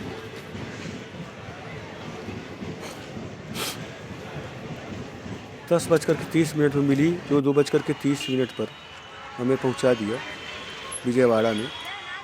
4 घंटे के लगभग लगे। 150 रुपया किराया है इसका स्लीपर का और थर्ड AC का 520 रुपया। तो होटल में हम लोग रुके। उसके बाद सुबह में दर्शन करने के लिए कनक दुर्गा मंदिर की तरफ चले। यहाँ भी 100 रुपये का टिकट है और 200 रुपये का टिकट है। लाइन सेम है, दोनों की लाइन में मंदिर से लगभग 1 फीट की दूरी है। 200 वाले को थोड़ा सा आगे से दर्शन करने को मिलेगा, 100 वाले को थोड़ा पीछे से मिलेगा और जो साधारण हैं वो थोड़ा उससे पीछे रहेंगे। ऐसा करके है यहाँ पे कनक दुर्गा मंदिर में। यह भी पहाड़ की ऊंचाई पे है और लिफ्ट भी लगा हुआ है जाने के लिए और सीढ़ी से भी आप जा सकते हैं। ज़्यादातर समय में लिफ्ट का प्रयोग मंदिर प्रशासन द्वारा नहीं किया जा रहा है, यात्रियों को पैदल ही जाना पड़ रहा है। बहुत सी दुकानें हैं खिलौने की और प्रसाद की, जहाँ पे आप प्रसाद खिलौने ले सकते हैं। दक्षिण भारत के मंदिरों में यह परंपरा देखी गई कि वहाँ पर किसी भी प्रकार का कोई प्रसाद नहीं चढ़ाया जाता है। आप अगर बाहर से ले लेंगे प्रसाद, पैसा लगा देंगे, आप ले करके पूरा उसको घूम करके आएंगे, कहीं कोई प्रसाद चढ़ाने वाला नहीं है। न तो अगरबत्ती जलाना है और न तो माला फूल कहीं फेंक दिया जाएगा। आप हाथ में लिए वापस आ जाएंगे, फिर उसके बाद बहुत पछताएंगे। इसलिए ज़्यादातर कोशिश करिए कि आप इन सब चीज़ों में न पड़ें। भगवान को मन से नमन करिए और श्रद्धा जो हो आप उतना रुपया चढ़ा दीजिए, क्योंकि प्रसाद आपका चढ़ने वाला नहीं है वहाँ पे, तो आप उसमें परेशान हो जाएंगे प्रसाद के चक्कर में। पूरा 4-4, 5-5 घंटे लाइन में लगे रहेंगे प्रसाद को लेकर के और फिर कहीं आपको प्रसाद नहीं चढ़ाएगा तो मन बड़ा खिन्न होगा और दुखी होंगे आप। अब हम लोग कनक दुर्गा मंदिर में दर्शन के पश्चात नीचे में जो मंदिर हैं उसमें दर्शन कर रहे हैं। क्योंकि ऊपर फ़ोटो खींचना अलाउ नहीं है तो हम लोगों का मोबाइल नीचे ही जमा हो गया काउंटर पे। फिर वापस आने पे जब मोबाइल मिला तो अगल बगल के जो सीन थे वहाँ पे हम लोगों ने फ़ोटो खींचा और यादगार पल को आप लोगों के साथ में साझा किया जा रहा है। भगवती का बहुत ही अद्भुत प्रतिमा है। मंदिर भी बहुत सुंदर है, देखेंगे तो आपको बहुत अच्छा लगेगा। लेकिन विजयवाड़ा शहर बहुत महंगा है और शहरों की अपेक्षा। यहाँ पे होटल, ऑटो, खाना, सारा चीज़ बहुत ही महंगा है। तो आप अपने बजट के हिसाब से ही प्लान करेंगे यहाँ पे आने के लिए। और अच्छा रहेगा कि पहले आप बात कर लें, क्योंकि भाषा की वजह से आप बताएंगे कुछ, वो समझेंगे कुछ, जब पेमेंट करना होगा तो ज़्यादा कम की समस्या भी आ सकती है आपके सामने।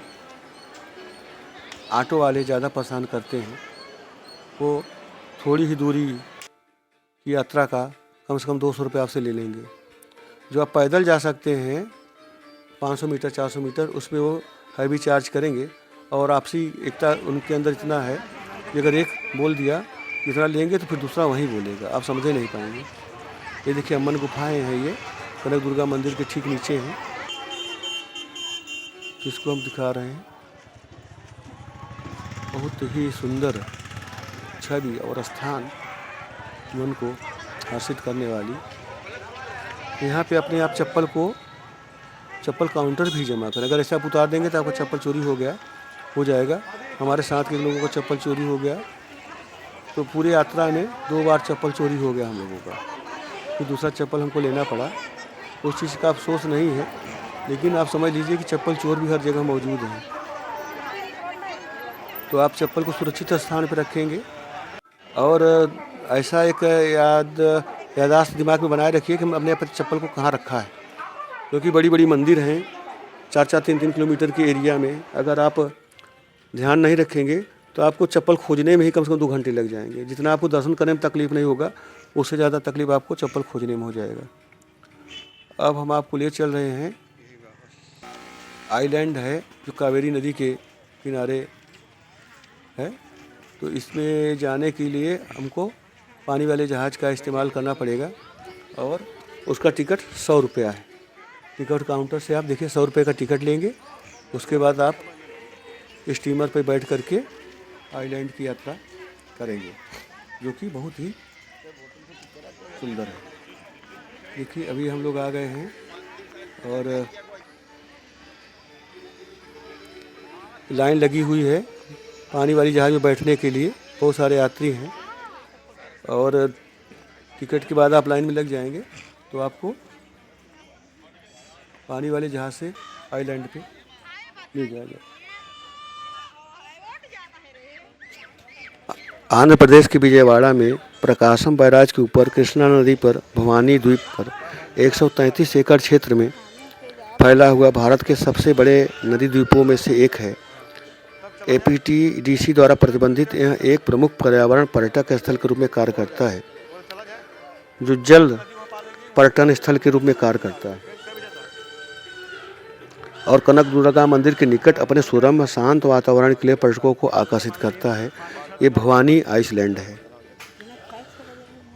कृष्णा नदी के मध्य में स्थित विजयवाड़ा शहर से आसानी से पहुंचा जा सकता है। यहाँ पे आप पानी वाले जहाज़ का टिकट लेंगे, 100 रुपये का मिलेगा। आपको लाइफ जैकेट दिया जाएगा, जिससे पहन करके आप सुरक्षित यात्रा कर सकें।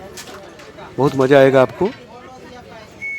कृष्णा नदी के अंदर आप पानी वाली जहाज़ से यात्रा करेंगे। देखिए बहुत सारे लोग हैं लाइफ जैकेट पहने हुए हम लोगों के साथ में।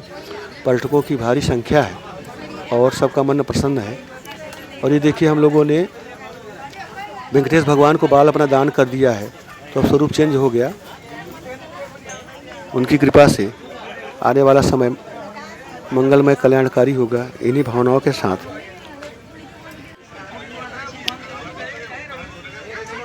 आइलैंड पर जेट स्कीइंग, स्पीड बोटिंग और जॉर्बिंग किया जाता है।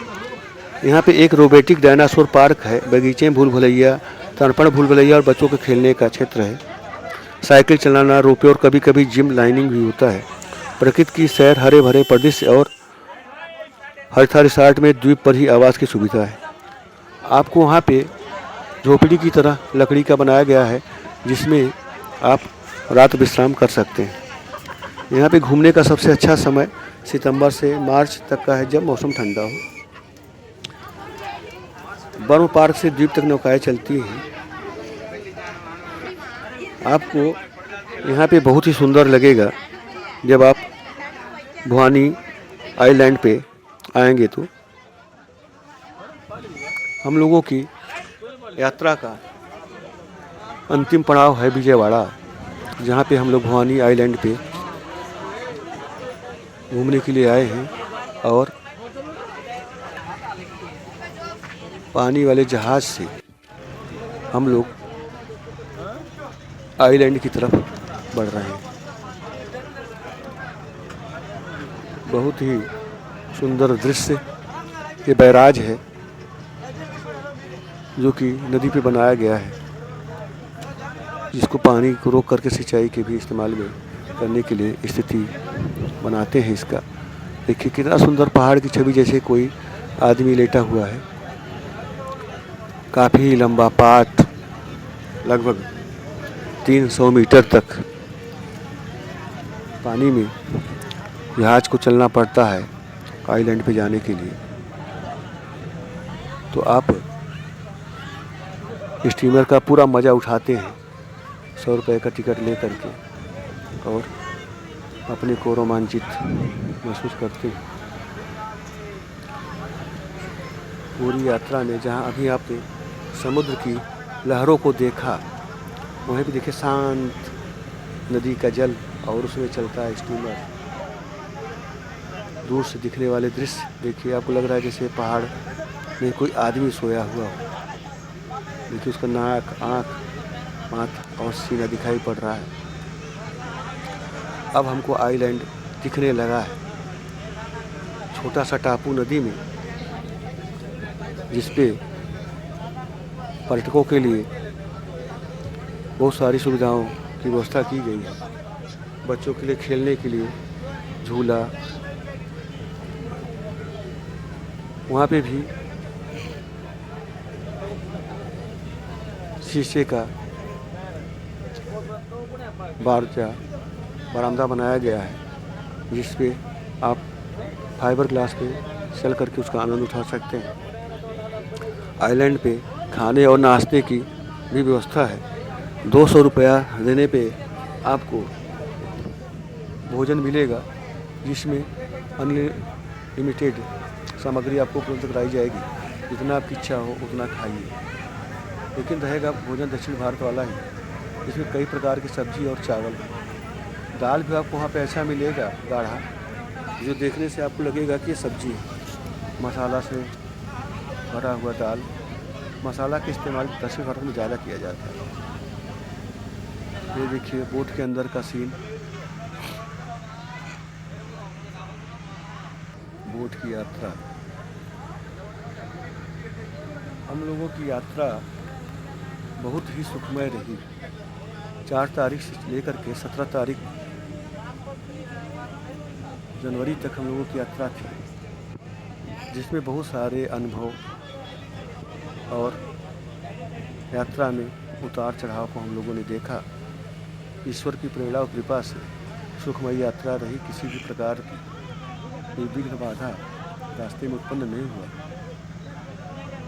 और शांतिपूर्ण भगवान का दर्शन होता गया। जितने भी तीर्थ स्थानों पे हम लोग गए, सब जगह प्रभु की इच्छानुसार दर्शन बहुत ही भव्य हुआ। चाहे वहाँ कन्याकुमारी मंदिर हो, भगवान पद्मनाभ का मंदिर हो। भगवान पद्मनाभ के मंदिर में आपको सिर्फ धोती लगा करके और रुमाली ओढ़ करके ही जाना पड़ेगा। आप कोई कपड़ा वहाँ पे नहीं पहन सकते, वहाँ पे ड्रेस कोड लागू है। और दक्षिण भारत के सभी मंदिरों में दीपक की रोशनी में भगवान की प्रतिमा का दर्शन कराया जाता है। बाहर कितनी भी लाइटिंग हो, लेकिन गर्भगृह में सिर्फ दीपक रखा रहेगा, दीपक जलता रहेगा, उसी में आपको भगवान का दर्शन होगा। बीच बीच में वहाँ के जो पुरोहित हैं वो आरती करेंगे, आरती के प्रकाश में भी आपको भगवान के दर्शन होंगे। तो दर्शन के समय आपको विशेष ध्यान देना है कि भगवान की प्रतिमा का आपको दर्शन हो जाए, क्योंकि एक बार लाइन लगा करके जाने में फिर दोबारा जाने में बहुत बड़ी कहानी बन जाएगी आपके साथ में। रास्ते में आप न तो किसी का कुछ खाएं और न किसी को कुछ खिलाएं, क्योंकि आप अच्छे विचार के हैं, लेकिन सामने वाला व्यक्ति अगर बीमार हो गया है, उसके साथ कोई समस्या हो गई और आपका खाया हुआ है, तो आपके ऊपर शंका होने लगेगा और आपकी यात्रा कष्टकारी हो सकती है। इसलिए रास्ते में आप दोस्ती यारी नहीं निभाएं। अब हम लोग आइलैंड पे पहुंच चुके हैं और अब अंदर की तरफ हम लोग जा रहे हैं। ये बहुत अच्छा सीन लगेगा आपको, रोमांचित करने वाले। बहुत सारी भीड़ है, देखिए पर्यटकों कहने लगा। अब हम अंदर गए, पार्क है बहुत अच्छा सा। पार्क के अंदर हम लोग घूमेंगे। हम लोगों ने भोजन भी यहीं पे किया और बहुत अच्छा भोजन मिला हम लोगों को। ये देखिए एक बिल्ली का स्टेचू बना हुआ है, पीछे में दिखाई पड़ रहा है। और देखिए भारी संख्या में पर्यटक यहाँ पे घूमने के लिए, बच्चे हैं और यात्री भी हैं जो कि यहाँ पे घूम रहे हैं।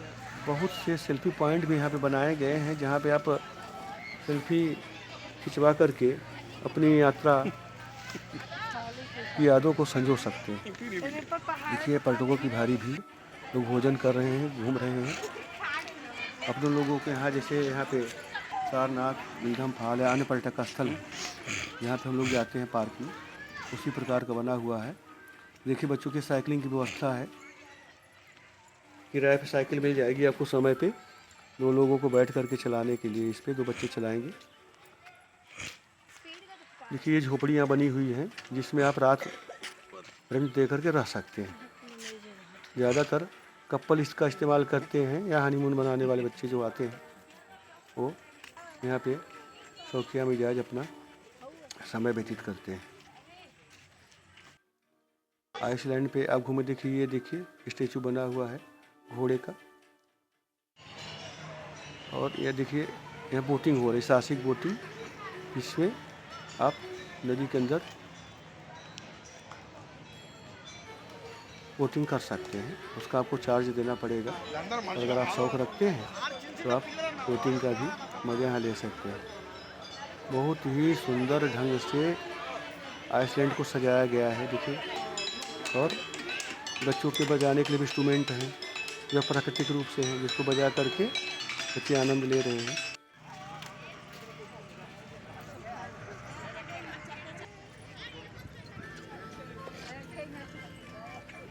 यहाँ पे देखिए घूमने के लिए बहुत ही सुंदर जगह है, बहुत अच्छा लगेगा आपको। अगर आपके पास टाइम है तो कम से कम आपको 2 से 3 घंटे यहाँ पे लगेंगे घूमने में, और अच्छा लगेगा आपको। वोटिंग करना है तो वोटिंग करिए, और उन्हें झूला झूलना है, झूले बहुत सारे लगे हुए हैं, आप झूला झूलिए, घूमिए और इन्जॉय करिए, अपनी यात्रा को हसीन बनाइए।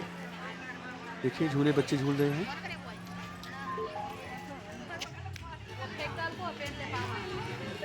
यहाँ पे बाहरी पर्यटकों के अलावा स्थानीय विजयवाड़ा के भी लोग छुट्टी के दिन में अपना समय बिताने के लिए भारी संख्या में आते हैं। बच्चों के लिए भी खेलने का उचित वातावरण मिल जाता है। और अब हम लोग काशी तमिल एक्सप्रेस से वापसी में हैं। ये वापसी का सीन है हम लोगों का।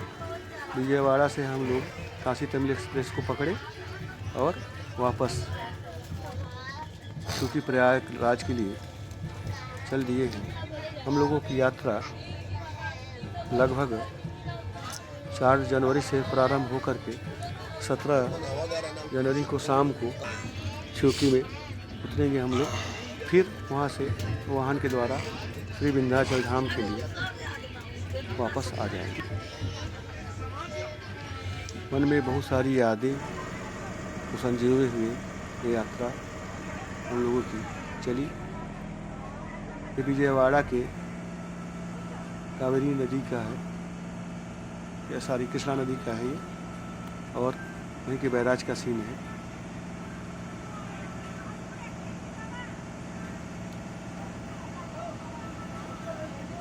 आपको यात्रा की संपूर्ण जानकारी मैंने प्रदान किया और अपने अनुभव को साझा किया। आप अगर पर्यटक के रूप में, तीर्थयात्री के रूप में यात्रा पे जा रहे हैं तो हमारी शुभकामनाएं हैं आपके साथ।